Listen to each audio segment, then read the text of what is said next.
And welcome to another episode of More Than Therapy Podcast. Today, my featured guest is Jonathan Friedman, and he's going to speak to us about a lot of things. But the main focus today will be the journal that talks back.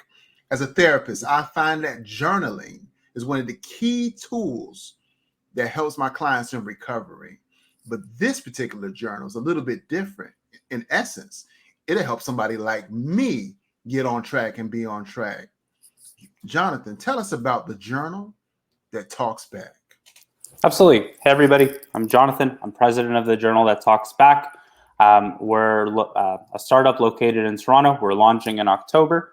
And what the Journal That Talks Back is, what we're building is an accessible coaching platform for young professionals and post-secondary students that allows for those young professionals and post-secondary students to engage with a coach in an accessible journal. So basically, users will journal and their coach will read and respond to each and every single one of their journals. So imagine the coaching version of text therapy.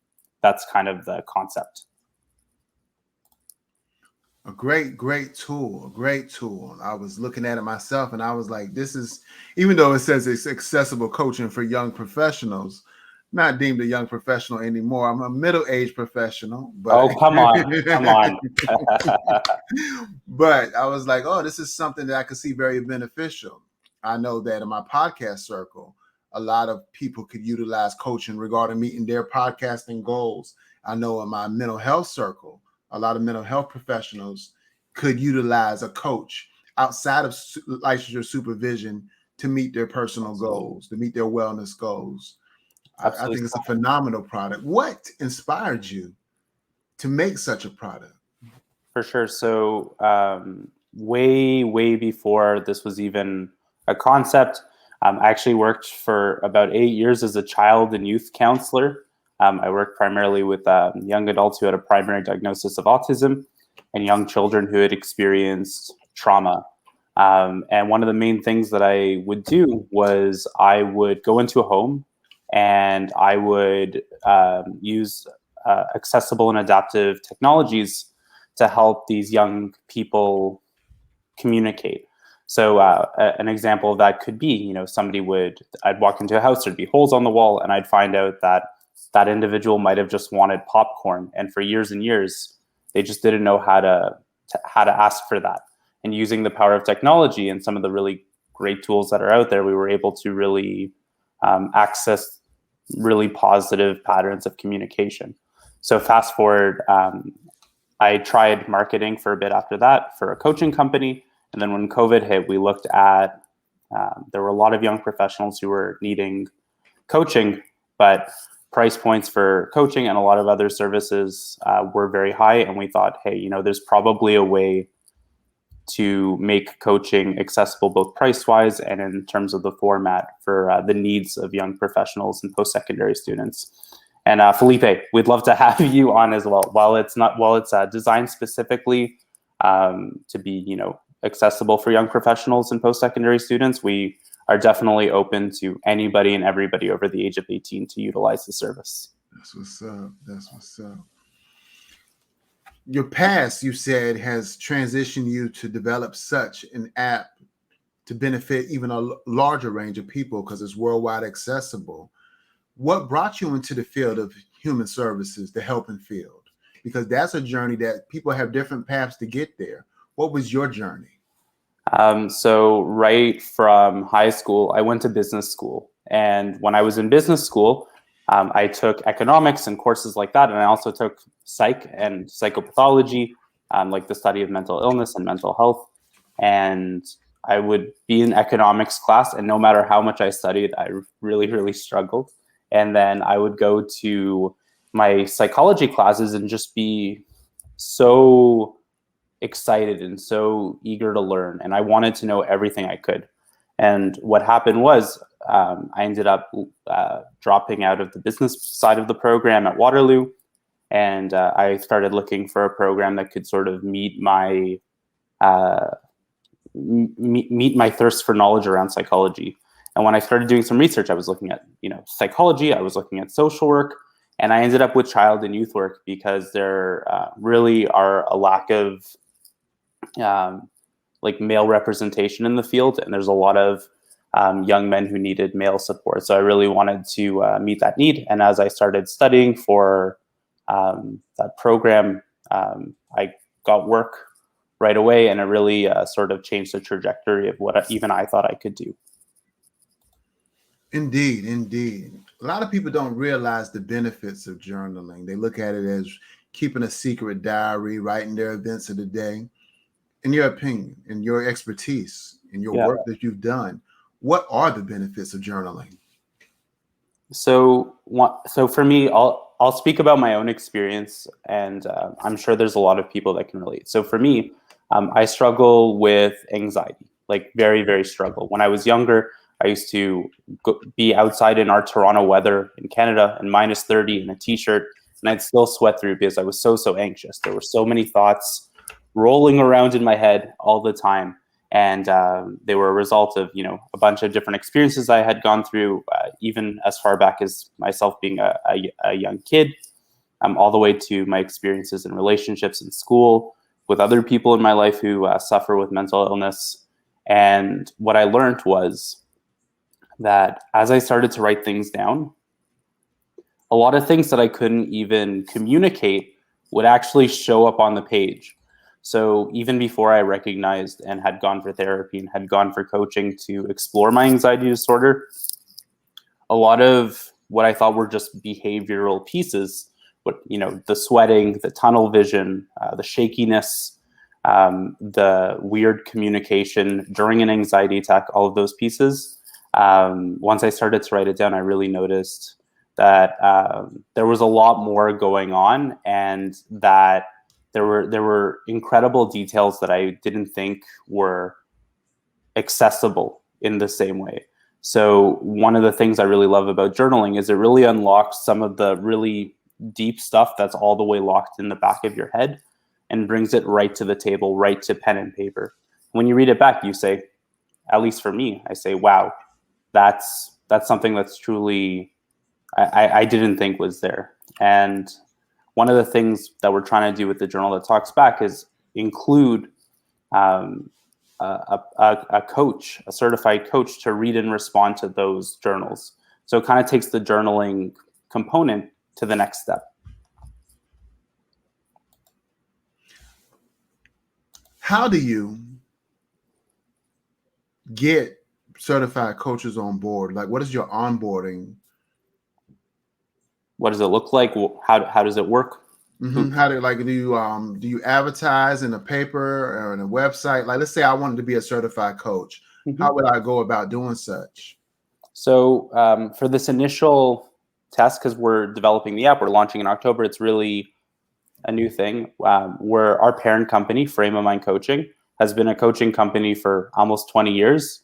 And we have a lot of people who've been certified through the Frame of Mind coaching methodology for a long time. They've been coaching for 5 years, 10 years, 15 years. There's really a wealth of experience there. And that's what we started to pull from for this service. But totally transparently, we're looking at including all sorts of people and all sorts of experiences to be trained in reading and responding to journaling as we start to scale. So we sort of have this initial really trusted group of coaches that we've been working with for a very long time in our executive coaching company in this service. But as we start to scale, we're going to be looking at, therapists and other coaching professionals and other social working professionals to start integrating them into our brand.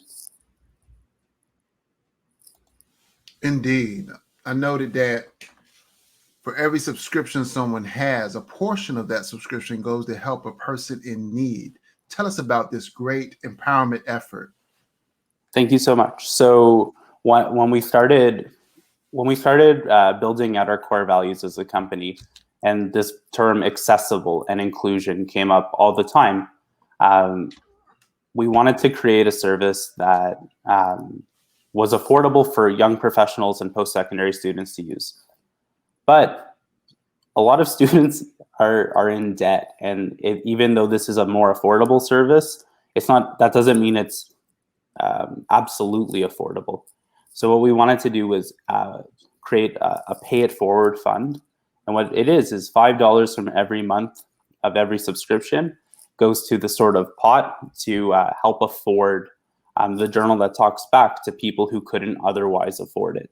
So every single person who's involved in getting coaching is also helping somebody else who couldn't otherwise access the program to get coached as well. Thank you for such a gift. I believe that utilization of such a gift can be so empowering. You know, the support that a lot of people, like you said, you was able to write what you was not able to verbalize, and in doing so, you was able to find a path to being better. I wish more people would utilize the skill of journaling. I hope that this app, you know what I'm saying, as it does have an accessible price point. And then with your empowerment effort regarding getting the people the service who normally wouldn't be able to be afforded, giving them, that's a wonderful resource as well. A lot of people live in a bubble, or they think they're in a bubble, and they don't necessarily see the support that they can have. I believe this is an eclectic way, an adventurous way to get them the support they need for them to succeed. I really appreciate that, and I totally agree. And beyond that, I think it really takes, like 100 Felipes and 100 Jonathans, or even 1,000 Felipes and 1,000 Jonathans to really start talking about what's going on in their head. And one of the concepts I really love is when somebody comes up to you and they say, inevitably, how's it going? A lot of us just jump to say, I'm good, and you? And it's really a fantastic opportunity to share a bit more about what's going on to help reduce that stigma, and also communicate and share a bit more about what's going on, especially as we're sort of up and down with COVID again and again and again and again. A lot of us experience anxiety and depression and agoraphobia and lots of other things like never before. And it's truly a fantastic opportunity to engage with each other, whether it's a relationship that you're in, or a friendship, or even talking to someone fantastic like Felipe. It's really a fantastic way to, one, destigmatize mental illness and mental health, and also explore a bit more of your own.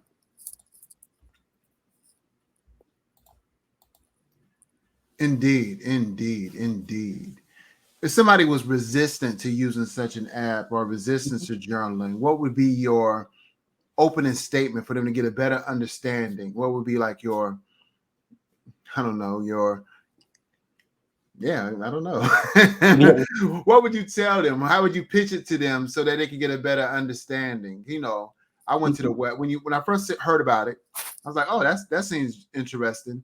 It wasn't exactly what I thought it was until I went to the website, and that was so that kind of threw me off a little bit, because like the journal that talks back, and I thought I was going to write a journal and it'd be like, wait a minute, it respond to me. I was thinking AI for some reason. But yeah, how would you pitch it to somebody so they have a better understanding? You know, make them want to go to the website to learn more, because the website is absolutely beautifully amazing, beautiful. It makes, even if I wanted to stop, I kept reading, you know what I'm saying? I kept strolling down. It was just so engaging and so interesting. But yeah, what would be your pitch to get somebody who was on the fence, or who was like, yeah. Well, I really appreciate that. That's amazing. My pitch would be, there's lots of fantastic services out there to really explore your mental health. And what the Journal That Talks Back is doing that's a little unique is it's combining mood, stress, sleep tracking, all of the tracking, as well as journaling, and having a coach on the other end to read and respond. You're able to track your mood over time, and your patterns and your behavior patterns, and the words you use over and over again in your journals. And your coach is there to help guide along that process. One of the reasons we actually called it the Journal That Talks Back is because it leads to the question, well, who's talking back? And there is a lot of AI that's coming out right now. And AI is really cool, and it's fantastic, and there's some really big progress there. But there's a lot of things that it doesn't quite yet understand. So whether, it's using a tool like the Journal That Talks Back, which is a really fantastic coaching service, or accessing therapy, or any of those other fantastic tools, it's really a great opportunity to check in with yourself and with somebody with experience who can help guide you along that process. And one of the things that we do at the Journal That Talks Back is whoever goes to the website and books a call, they're going to be met with either me as a youth worker and coach, or one of our other fantastic intake professionals. We have a doctor on staff. And one of the things we're doing is we're matching people with the appropriate coach. But there's also people who are talking to us who actually aren't a good fit for our service because they might actually need more therapeutic support. And that's one of the things we do. We always want to make sure that we're connecting people with the right resource. And in some case, that's us. And that's fantastic. And I'm excited to work with you or any other fantastic people. But we're also looking to connect people with the help and the resources they need as well. Indeed, indeed. Your social media presence is very empowering, very educating. Oh, thank you so much. I like your Facebook page. Because I don't really dabble too much with the other social medias like that. The TikTok? I want to, but TikTok is just so weird to me. I started. I actually also am a metal vocalist. I do the screaming stuff. So I tried going on TikTok for that for a bit. It was a whole journey. Wasn't my thing. But now we're trying to utilize TikTok as a platform to really engage with young people, but in a really unique way, because TikTok isn't about making really, beautifully produced videos. It's often about getting on camera and, sharing a journaling prompt or sharing a really complicated concept in a really simple way. And even for me, thinking about what I'm going to be talking about that day, it actually even helps me break down how I would either approach an issue or think about the concept that I'm teaching there in a different way. And I think that's as an educator and as a coach, I think it's a really unique opportunity to engage with yourself and also with potential clients or even just the community at large in a really cool and different way. Well, that's a great. Wow, you should definitely be a spokesperson for TikTok. I never thought about TikTok in that way because all I see is dance videos. I guess it depends on how you subscribe or your interests. That just makes me right now want to set up an account and see what you'd be fantastic and see how I can contribute somehow. You'd be fantastic. Thank you. I don't know about all that dancing though. Them dancing trends. Oh yeah. Sometimes I see something and I say, no, I'm not going to do that. But also it's really, it's a chance for me to kind of be a real person. So I've tried a couple of the dances and I am awkward as heck. I am not a good dancer, even though like this might present differently to some people, but terrible dancer. But it's really a good opportunity for me to explore my own comfort zones and also like share that with people that, as entrepreneurs, sometimes we seem untouchable, but we're real people too, going through our own journeys, and it's a really cool way to go through that. Indeed. Well, Jonathan, you've told us a lot, especially about the Journal That Talks Back. I'm definitely you'll be one of the first people I'll subscribe to on TikTok. Please, man. Yeah. And I see you on Instagram. So, different ways and for them to learn about your product, learn about your adventure, learn about how to get the best benefit from journaling, especially with a journal that uses life coaches. The mesh of the two concepts is amazing.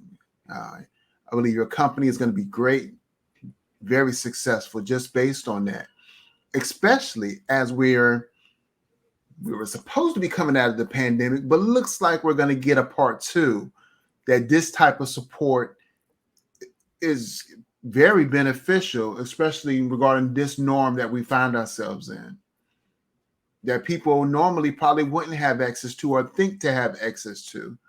I'm going to spread this wide and far. I'm going to talk about it on other shows. I'm going to run a commercial for it because I really believe in this particular product. I think I see the benefits of it. I see how it can help. I really appreciate that. That's Yes, amazing. indeed. Go ahead. I was just going to say, even the other day, so as I mentioned, we're an 18 plus program, but the other day, somebody who was under 18 reached out, and it was it was fantastic to see that young people are looking to take care of their mental health, but also I was able to, get them set up with Kids Help Phone and some other really fantastic services. It's really an interesting time we're coming into, and I think we have, as professionals, we have a really unique opportunity to share the resources that are available with young people, old people, all the people. And it's really a unique time where a lot of people are more aware than ever that something might not feel right. And I think it's a really cool opportunity for the mental health space altogether. So I'm really excited for a world where there's, 1,000 Felipes. I think it'll be awesome. Well, it's time to start a conversation, and that conversation starts with a journal that talks back. Thank you, Jonathan, for being with us today on More Than Therapy. I look forward to seeing the impact that your application, your product brings to the world. Thank you. Be well. Be great. And you as well, Felipe. Thanks so much for having me on the show. Yes, sir.